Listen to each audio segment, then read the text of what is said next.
आप देख रहे हैं the him tales horror stories. प्रस्तुत एक और नई कहानी। इस कहानी के लेखक हैं विजेंद्र कुमार कर्ण। लोग कहते हैं कि रातें खामोश होती है, लेकिन नहीं, रातें खामोश नहीं होती हैं। वो तो बस कई गुनाहों को घूरती रहती है और वक्त आने पर स्याह अंधेरा उन गुनाहों को नील जाता है। रात के 1:30 बज रहे थे। दिन में भी खामोश रहने वाले उस शमशान में इस समय भी थोड़ी हलचल थी। सूर्यकांत, नताशा और रोहित अपनी कार के पास खड़े थे। तीनों के हाथ में बियर की बोतल थी।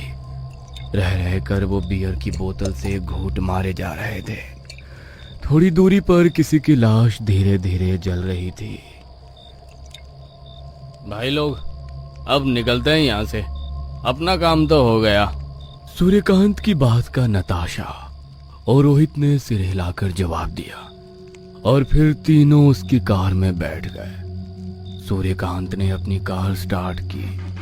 कार के स्टार्ट होते ही उसकी हेडलाइट की रोशनी ने वहां फैले घोप अंधेरे को जैसे ही हटाया, सूर्यकांत को अपनी कार के आगे 2 लोग दिखाई दिए जिनके शरीर में आग लगी हुई थी और वे आग से बचने की कोशिश कर रहे थे। उन्हें देखकर सूर्यकांत का चेहरा पीला पड़ गया और वो चीखते हुए बोला, नताशा, रोहित, अबे वो देख, सामने वो कौन खड़े हैं?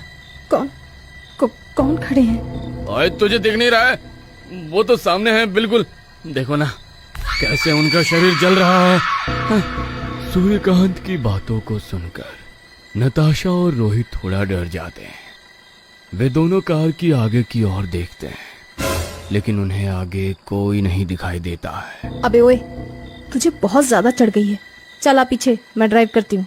यार, मुझे कोई चढ़ी बुढ़ी नहीं है, मैंने अभी अभी देखा उन्हें।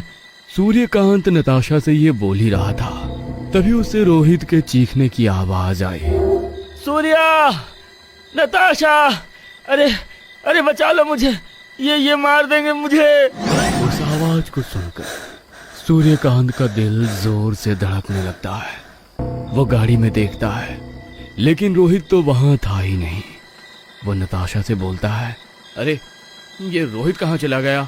अभी तो यही था हमारे साथ। सूर्यकांत और नताशा के चेहरे पर टेंशन साफ दिख रहा था। सूर्यकांत ने गाड़ी का इंजन बंद किया। दोनों जल्दी से कार से निकले। तभी उन्हें फिर से रोहित की आवाज सुनाई दी, सूर्या, नताशा, बचा ले मुझे, ये दोनों मुझे मार डालेंगे। दोनों आवाज की दिशा में भागे।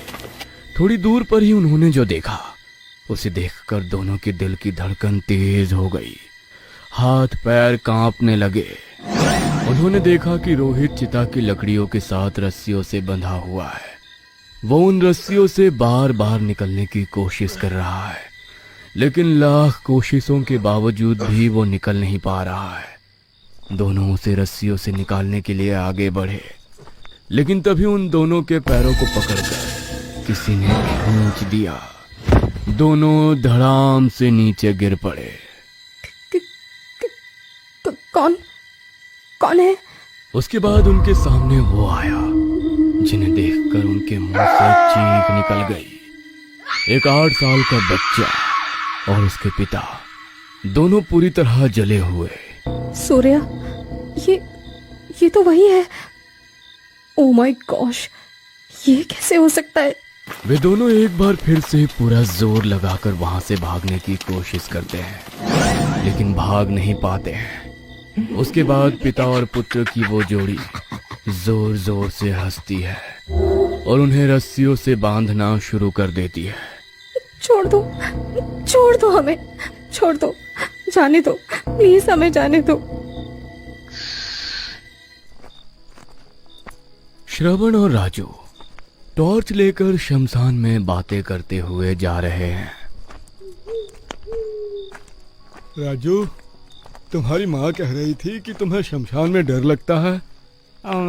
डर उतना तो नहीं पिताजी, पर लगता तो है। अरे हमारी जिंदगी तो उन्हीं मुर्दों के पास गुजरती है, उन्हीं लाशों के साथ यारी है हम चंडालों की, और हम ही नहीं होंगे तो मृतकों का क्रियाक्रम कैसे होगा।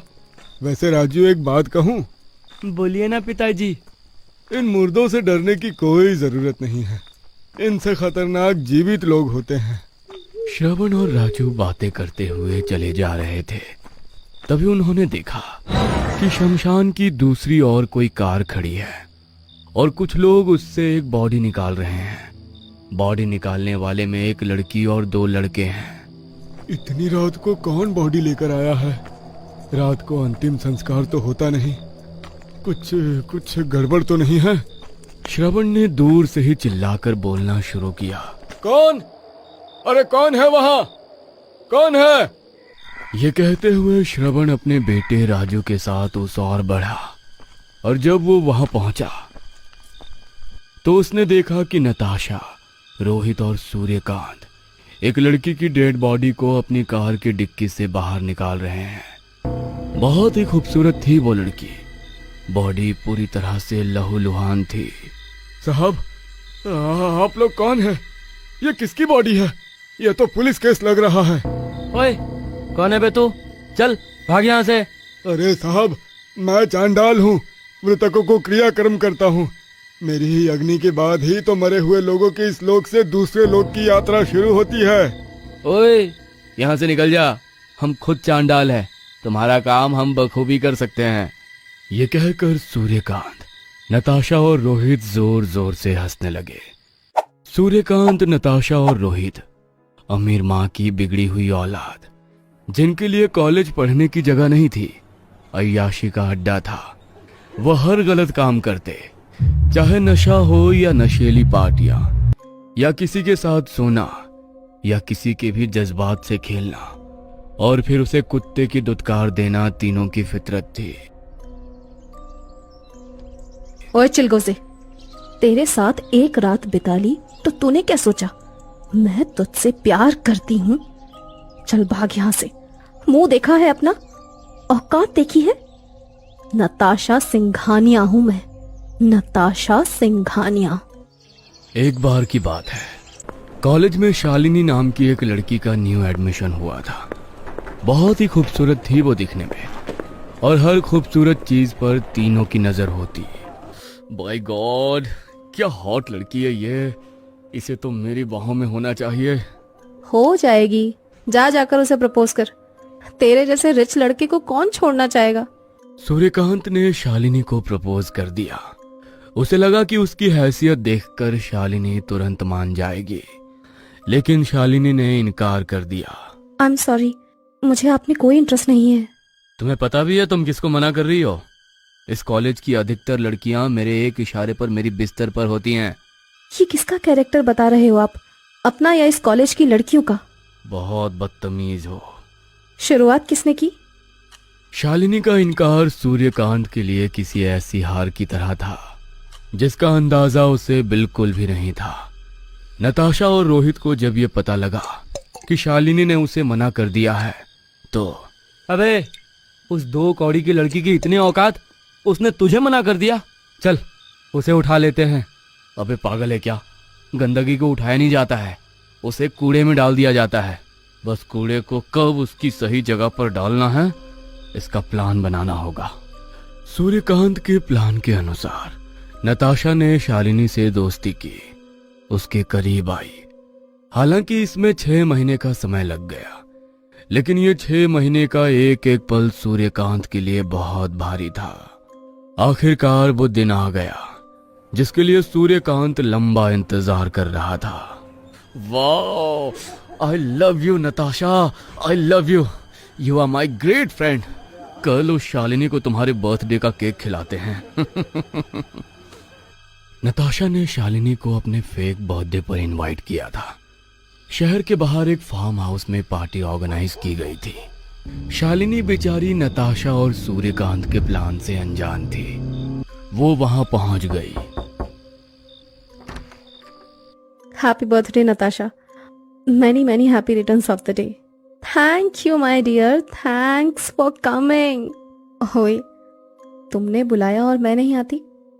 बाय द वे यार, गेस्ट तो अभी तक कोई भी नहीं आया है, मैं ही पहले आ गई क्या? देख, ज्यादा लोगों को नहीं बुलाया मैंने। मैं चाहती हूँ कि मैं अपना बर्थडे अपने सबसे खास दोस्तों के साथ सेलिब्रेट करूं, इसीलिए ज्यादा भीड़ मुझे पसंद नहीं।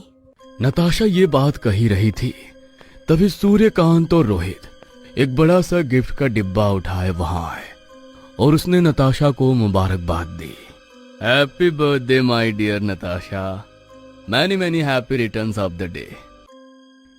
शालिनी ने जैसे ही सूर्यकांत को वहां देखा तो वो चौंक गई। उसे इस बात का बिल्कुल भी पता नहीं था कि नताशा सूर्यकांत की बेस्ट फ्रेंड तो है ही, साथ ही नताशा सूर्यकांत और रोहित क्राइम पार्टनर भी है। शालिनी आश्चर्य से सूर्यकांत को घूर रही होती है। तभी, अरे क्या हो गया, इस तरह क्यों घूर रही हो? पहले कोई हैंडसम लड़का नहीं देखा क्या? ये कहकर सूर्यकांत ने शालिनी का हाथ पकड़ लिया। शालिनी ने तुरंत ही अपना हाथ छुड़ाया और एक जोरदार थप्पड़ उसे मारा और नताशा को बोला, नताशा, कि यही तुम्हारा दोस्त है जिसका तुम इंतजार कर रही थी? शालिनी के एकाएक थप्पड़ मारने से वहां सभी लोग शॉक्ड थे। शालिनी ने जब ये बात उससे पूछी तो फिर उसे भी गुस्सा आ गया। हाँ शालिनी, यही मेरा दोस्त है जिसका मैं इंतजार कर रही थी, और मेरा दोस्त इस घड़ी का 6 महीने से इंतजार कर रहा था। 6 महीने? किस घड़ी का? थोड़ी देर रुक जाओ, सब पता चल जाएगा। सूर्यकांत ने रोहित को इशारा किया। रोहित जो पहले से ही तैयार था, उसने शालिनी के गले में रस्सी डाली और उसे खींचने लगा। अरे ये क्या कर रहे हो? छोड़ो, छोड़ो मुझे, छोड़ो। शालिनी का दम घुटने लगा था।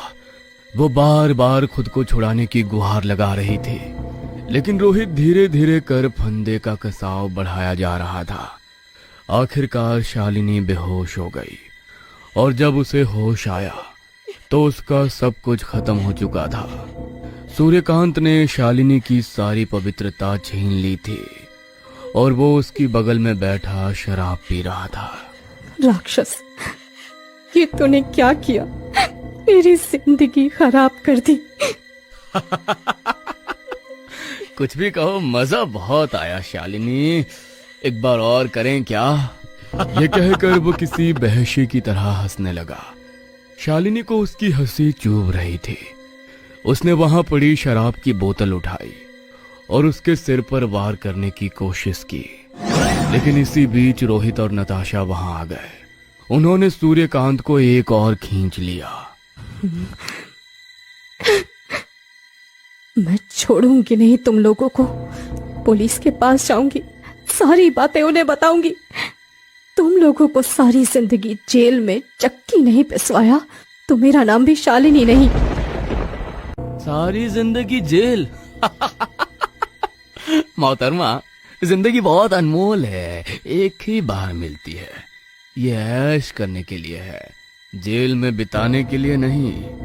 यह कहकर उसने शराब की बोतल को जमीन पर पटका और शालिनी के पेट में भोंक दिया। शालिनी तड़पने लगी, वो जोर जोर से चीखने लगी।